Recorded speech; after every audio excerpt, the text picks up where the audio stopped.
Hi, my name is Adel Bashir, and I'm here to talk to you about the 60-day action plan we developed and going to present to the governor of Florida on why he should participate in the opt-out ruling by CMS. Our plan will consist of 3 phases: planning, implementation, and evaluation. And in the planning phase, we're going to strategize ideas for Florida to become the next opt-out state. Currently, 17 states have already participated. Also, we will identify individuals who will help build momentum in accomplishing our goals, like stakeholders who are patients, hospital legislators, and students, and supporters such as the AANA and the FANA. Stakeholders such as patients who will be able to get easier access to anesthesia services and pain relief in the rural parts of Florida if the opt-out ruling passes. Hospitals who won't have to pay as high of a cost as compared to hiring a physician counterpart. Legislators and students who will become the future providers of tomorrow, where our actions today will shape the future of our profession later on. And it will also be made known that CRNAs are needed in the state of Florida. Our elderly population is increasing rapidly. More affordable care with the same high quality services are needed, and money should be better spent by CMS and not wasted. And CRNAs are the only solution to this unresolved problem. In the implementation phase, messages will be sent to SRNAs, CRNAs to support the cause in changing the ruling. Meetings will also be held in public to educate individuals on what a CRNA is, their benefits, and to corral support on why they are needed. Supporters will also be sent emails, letters, and lobbying will also be done on how our opt-out ruling will benefit businesses and the government as well. Evidence will also be presented to senators, representatives, and Governor Ron DeSantis on how CRNAs are safe, competent providers similar to their physician counterparts. Lastly, in the evaluation phase, planning and implementation steps will be continually monitored and evaluated to ensure maximum effectiveness, and improvements will be made in strategies based on the new government officials, legislators, and the public opinion of advanced practice nurses. Thank you. Hi, I'm Katelyn Moorhouse, and I'll be presenting the public comment period and the fact sheet. The public comment period is a critical component of the proposal that allows the public, professional organizations, CRNAs, and additional stakeholders to participate. The public comment period will be open for 30 days to allow adequate time for the public to submit comments related to the FANA Rory Subcommittee's Advocacy Action Plan proposal to enact Florida as an opt-out state. Public comments should include written data, facts, and arguments regarding the proposed rule to make Florida an opt-out state. Succinct, well-thought-out arguments with scientific evidence are often influential. It's essential that the state of Florida grant full practice authority to CRNAs to ensure the public has equal access to anesthesia services provided by both CRNAs and anesthesiologists. Comments can be submitted electronically by visiting the FANA website, and we encourage everyone's participation. The facts. Fact 1. In 2001, the Centers for Medicare and Medicaid Services changed the federal physician supervision rule. To date, 17 states have opted out of the physician supervision requirement, and it's our goal to elicit the support of fellow CRNAs to make Florida the 18th state to opt out. Fact 2. CRNAs safely administer more than 45 million anesthetics each year in the United States. Fact 3. CRNAs are often the primary providers of anesthesia services in rural areas, which provide access to obstetrical, surgical, pain management, and trauma stabilization services to patients. Fact 4. Numerous studies have identified that there is absolutely no difference in the outcomes or quality of care provided by a CRNA and their physician counterpart. Fact 5. All CRNAs are board certified compared to only 75% of physician anesthesiologists. Fact 6. CRNAs will provide anesthesia in collaboration with surgeons, dentists, podiatrists, physician anesthesiologists, and other qualified healthcare professionals. Fact 7. Anesthesia provided by a CRNA is recognized as the art of nursing, while anesthesia provided by a physician anesthesiologist is recognized as the practice of medicine. Regardless of the educational background, all anesthesia professionals administer anesthesia in the same way. Fact 8. CRNAs will practice anesthesia in every setting that anesthesia is delivered, including traditional hospital surgical suites, obstetrical delivery rooms, critical access hospitals, ambulatory surgical centers, offices of dentists, podiatrists, ophthalmologists, plastic surgeons, pain management specialists, and the U.S. military, public health services, and the Veterans Affairs facilities. Fact 9. CRNAs provide high-quality anesthesia care at a reduced expense to both patients and insurance companies. Compared to other anesthesia models, independent CRNAs are 25% more cost-effective. Fact 10. CRNAs are so cost-effective that they are helping to control the escalating costs of healthcare. Hello, my name is Cosma Pochette, and I will be going over the timeline of the Advocacy Action Plan for the FANA Rory Group. Week 1. Organize the action plan. Contact the Florida Association of Nurse Anesthetists to set up a committee that will organize an action plan. Involve the members of the American Association of Nurse Anesthetists. Identify key figures and major stakeholders to target for support. Examples of these key figures would include CRNAs and SRNAs, Florida residents, physician supporters, hospital associations, government officials, and the government of Florida, Ron DeSantis. Information to create a fact sheet would also be gathered at this time. Week 2. Spread the word. FANA would use the platforms available to them to raise awareness of the opt-out decision in the state of Florida. This will be done via social media, email, forum, and town hall meetings. Members of the American Association of Nurse Anesthetists can also raise awareness of Florida's upcoming vote in other states, especially those states that have already decided to opt out, so that those government officials could potentially influence officials in Florida. Week 3. Reach out to key figures and major stakeholders. Contact and encourage major stakeholders to get involved. Reach out to CRNAs and SRNAs that are not yet part of their state associations and encourage them to join.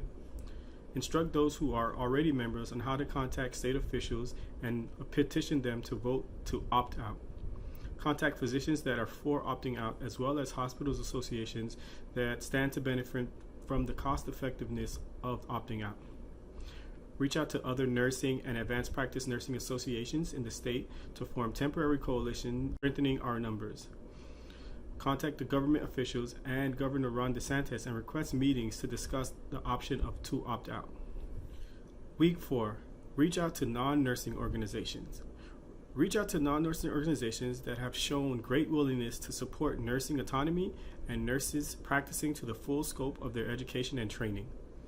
This includes organizations such as the Robert Wood Johnson Foundation, the Institute of Medicine, and the American Association of Retired Persons. Week 5. Public comment. Make an official public comment on FANA's stand on the issue of opting out. Use this opportunity to present the fact sheet that was created in Week 1 during the planning phase.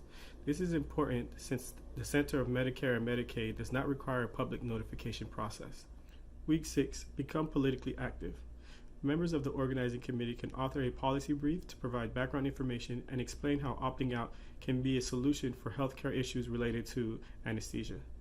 This serves to inform the governor and other members of the legislative body, especially those with no healthcare background. Employ lobbyists to influence the decision on the behalf of the professional nursing associations. Contact and meet with legislative assistants since they have most contact with the government officials and control a lot of information that is presented to those members of government. Week 7. Get involved in policy decision making. Take this opportunity to review in detail the current policy and political process. CRNAs and SRNAs should request to submit a written or oral testimony in support of opting out. Members of the CRNA and SRNA community should also be prepared to serve as content experts during committee meetings or a meeting with the state governor. Week 8. Reminders. Send out reminders via social media, email, and forums to all supporters and government officials just prior to voting on the policy issue. Reminders will include information found on the fact sheet and encourage supporters to contact the governor and governmental officials and put external pressure on them in an attempt to influence their decision. Hello, my name is Karina Grubbs, and I'm a member of the Florida Association of Nurse Anesthetists. I am speaking on behalf of the FANA Rory group. We are a subcommittee dedicated and determined to making Florida an opt-out state. In order to gain support and momentum, we wrote a one-page letter to the Governor of Florida, Ron DeSantis. With the Governor's support, we have the opportunity to improve public access to anesthesia care by making Florida an opt-out state. As of 2001, the federal government allows states to opt out of an outdated law requiring physician supervision of certified registered nurse anesthetists. This current law burdens an already stressed healthcare system by hindering patient access to care, increasing healthcare costs, and preventing CRNAs from practicing at their full potential. In 2030, the population of Americans over age 65 is expected to double to 80 million, with 60% of these patients having chronic diseases. In order to combat this reality, we must meet an increased demand of patients with an increased supply of independent CRNAs by removing practice barriers. CRNAs are the solution to ameliorate healthcare system stress by not only increasing access to care, but also decreasing costs. CRNAs are the most cost-efficient anesthesia provider in the healthcare system. Furthermore, studies have proven that anesthesia provided by physicians and CRNAs is equally as safe with no difference in patient care. CRNAs have been practicing for over 150 years and acquire an average of 9,000 clinical hours before graduating their program. They are skilled, board-certified practitioners with critical care experience that helps them excel in critical thinking and high-stress environments. CRNAs are both qualified and increasingly prepared as all programs move to the doctorate level by 2025. To date, 17 states have already opted out in order to serve the best interests of their citizens. Florida too can join this growing movement by obtaining your support to better the healthcare system. Thank you for your prompt attention to this matter. Hello, my name is Erik Gonzalez, and I will be addressing the frequently asked questions regarding the opt-out clause for the state of Florida. First of all, what is a certified registered nurse anesthetist, and what is their scope of practice? Nurse anesthetists were the first healthcare providers dedicated to the specialty of anesthesia. The profession began in the 1800s when nurses first gave anesthesia to the wounded soldiers during the Civil War. Today, certified registered nurse anesthetists are advanced practiced registered nurses with graduate level education and training in the anesthesia specialty. CRNAs provide anesthetics to patients in every practice setting and for every type of surgery and procedure, and serve as the sole anesthesia providers in nearly all rural hospitals, as well as to the men and women serving in the U.S. Armed Forces. The CRNA scope of practice refers to the range of education and training received by these professionals. A common misunderstanding is that CRNAs that are providing anesthesia without supervision are working outside of their scope of practice. This is false, as there have already been 17 states that have approved the opt-out clause, which allows CRNAs to provide anesthesia without any physician supervision. In fact, research has shown that the administration of anesthesia is equally as safe when administered by a CRNA as it is when administered by a physician anesthesiologist. Second, what does opt-out mean? The federal requirement has been that CRNAs must be supervised by a physician. The November 13, 2001 rule amended the requirement in the anesthesia services condition of participation for hospitals, the surgical services condition of coverage for ambulatory surgical centers, and the surgical services condition of participation for critical access hospitals by allowing states to opt out or be exempted from the federal supervision requirement. For a state to opt out of the federal supervision requirement, the state's governor must send a letter of attestation to the Center for Medicaid Services, and that letter must attest that the state's governor has consulted with the state's Board of Medicines and Nursing about issues related to access to and the quality of anesthesia services in the state.